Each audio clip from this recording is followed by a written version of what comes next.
The marble floors were cold. She was dragged past the silks, past the rooms of gilded cages. The other women did not look. They knew the rule. See nothing. Hear nothing. She was 17, from Circassia. She was told her beauty was a gift. She was told this was the house of Felicity, a place of music, of poetry, a place where a slave girl could become a sultana. She believed them. She had practiced her smile, her dance, her laugh, but she had been noticed. Not by the Sultan, by the Kizlar Agha. His eyes were empty. She had spoken to another woman's son, a small, kind word. It was a mistake. Now she could smell the Bosphorus, the cold, salt water. She felt the rough canvas of the sack in their hands. She finally understood. The harem was not built on luxury. It was built on silence. And the price for breaking that silence was absolute. They were told the harem was a paradise. They had no idea what it was truly for. We are venturing into a darkness others are afraid to see. Subscribe to walk this path with us. Hit the bell. Let it be your signal when we unseal the next forbidden chapter. And now, back to the story. The world was told a story, a fantasy, painted by men who had never been inside. They called it the Seraglio, the House of Felicity. The paintings showed rooms of silk pillows, women lounging by fountains, lute music, the smell of jasmine and rosewater. They showed beautiful slaves, white skin from Circassia, eyes from Georgia. They were called odalisks. The myth was simple. Girls were captured, bought at markets. They were brought to the Topkapi Palace. They were lucky. They were no longer slaves. They were students. They were taught to be ladies. They learned Turkish. They learned the Quran. They learned to dance, to play music, to recite poetry, to be graceful, to be silent, to please the eye.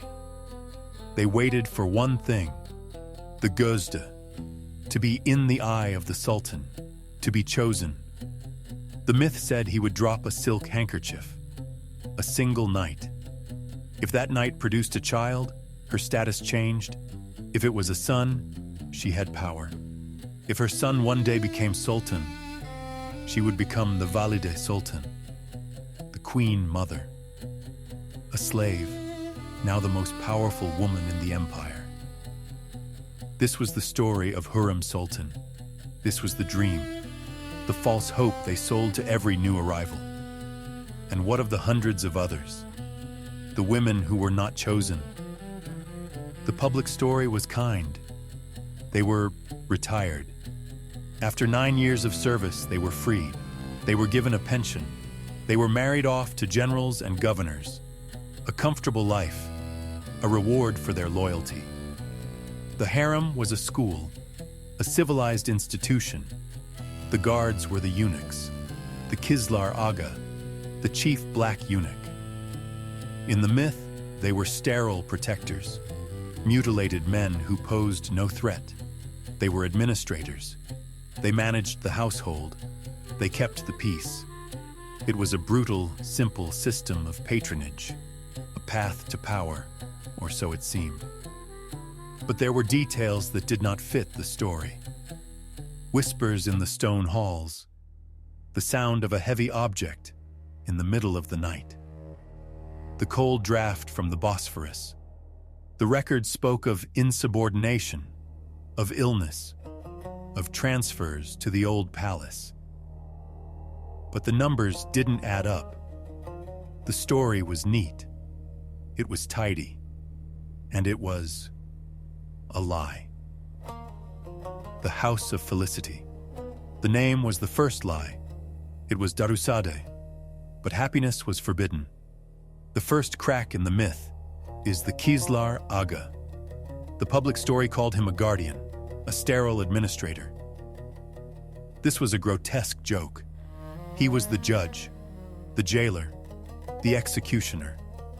He was the only man, Besides the Sultan, who walked the halls, the only one, he controlled the students. He controlled their education. It was not an education. It was indoctrination. The women were organized in military ranks. Asimi, cadet, Kalfa, mistress. This was not a school. This was a barracks. They learned one lesson. Hada. Your limit. Know your place. Never speak. Never look. Never think outside your rank. The Kizlar Agha and his eunuchs carried rods. They were not for ceremony. The records are not poetic. Punishment for insolence. Punishment for a loud voice. Punishment for an improper glance. A beating. Solitary confinement in a cold, dark room. No food, no light. This was for minor infractions. But what of the major ones? The myth says they were retired, sent to the old palace. But the records show discrepancies.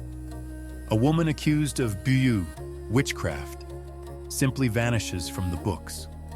A woman who argues with a favored usta is transferred. She is never seen again.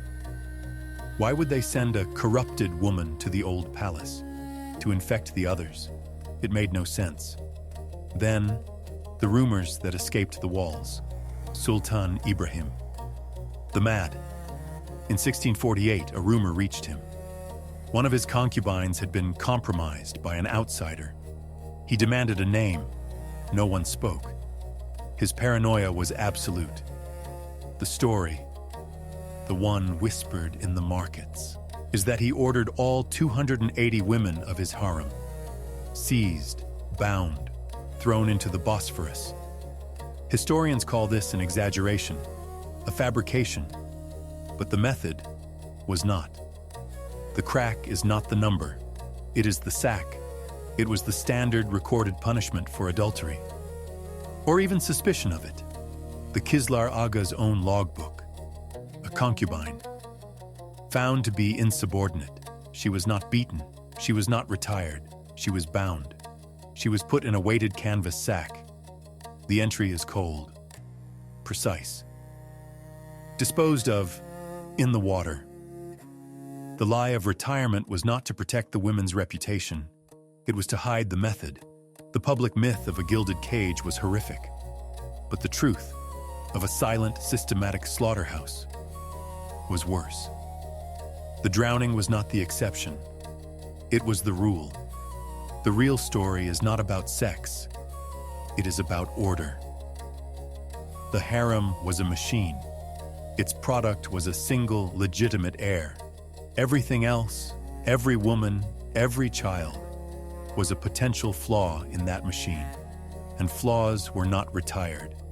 They were eliminated. The Kizlar Agha was not just a jailer. He was the chief engineer of this machine. His power was absolute. It came from the Valide Sultan, the Queen Mother. She who had survived the same system now enforced it. Her goal was singular: protect her son, protect his power. And the greatest threat to that power was another woman's son. The public myth spoke of rivalry, jealousies. The reality was cold calculation. If a concubine became pregnant, she was isolated, watched. If she gave birth to a son, she was a threat. If her son was not the chosen heir, he was a problem. The practice of fratricide, the new sultan killing his brothers, is well known. But the harem had its own, quieter version. The real story, the one scrubbed from the ledgers, was the disciplining of these threats. A woman who showed too much ambition, a woman who whispered with the wrong eunuch, a woman who became pregnant by anyone other than the sultan. This was high treason, and the punishment was designed to leave no trace. The sacking was a precise ritual. It was not done in anger. It was done cleanly. The executioners were the bostansa, the palace gardeners. The Kizlar Agha would give the order. The woman would be taken. The sack was coarse canvas. Stones were added. The mouth of the sack was tied, not around her neck, over her head. She was not strangled first. She was alive. She was conscious. She was carried from the harem, through the gardens, to a place by the water. They called it the Garden Gate. A small boat, a short row, a simple push. The bubbles stopped. The water was flat. The record would read, "Transferred." This was the true mechanism, inhuman, precise. It was a tool of absolute terror. Every woman in the harem knew. They knew what the smell of wet canvas meant. They knew what the heavy footsteps of the Bosphorus at night meant. They smiled. They danced. They played their lutes.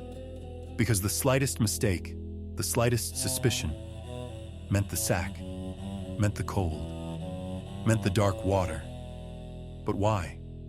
Why create the lie of the happy retirement? The lie wasn't to protect the victims. The lie was to protect the Sultan, to hide their true purpose.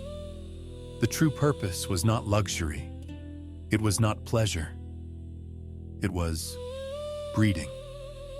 A cold, state-run program to produce one thing, an heir. A single, perfect, uncontested heir. The Ottoman Empire was not a kingdom. It had no clean line of succession. Power was taken by the strongest, by the most ruthless.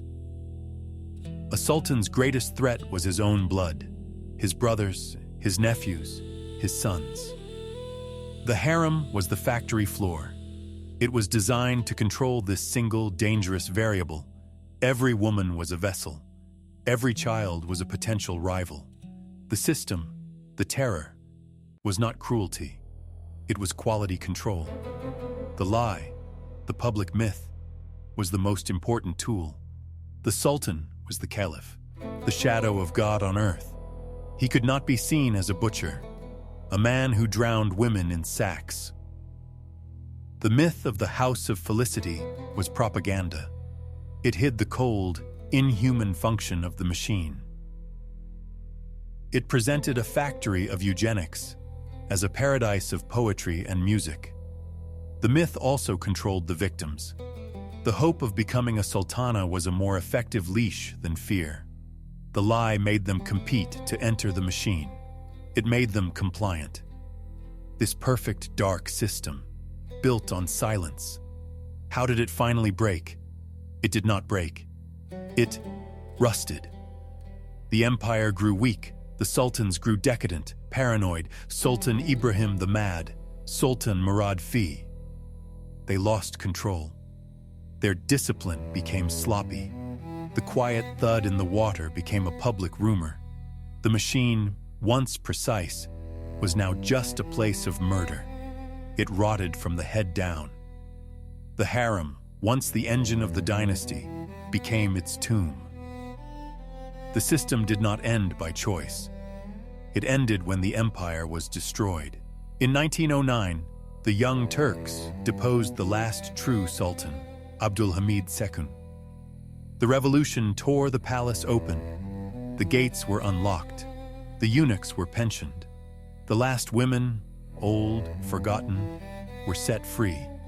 They walked out into a world they had never seen. The halls of the harem became a museum, a tourist stop. The public myth was all that was left. The silks, the gilded cages. But the truth was in the architecture. The cold, empty rooms, the total silence, and the small, private gate, the one that led only to the water. So what was the harem truly for? It was not a paradise. It was a factory. The women were not students. They were breeding stock. They were told it was the House of Felicity. A lie. The true purpose was not pleasure. It was eugenics. A cold, state-run program to produce one single, uncontested heir. And the torture was not random cruelty. It was systematic, quiet execution. The wet canvas sack, the stones, the cold water, This was the tool to enforce order, to eliminate flaws. They hid this cold, mechanical purpose behind the mask of poetry and music and false hope. The real horror wasn't the fantasy of the gilded cage. The real horror was the machine and the lie that kept the women smiling as they walked into it. We have recorded another chapter, but the darkness in this chronicle is endless. If you believe this must be remembered, subscribe to this archive. Press like as your seal upon this record, and hit the bell. Let it toll for those whose names we must remember.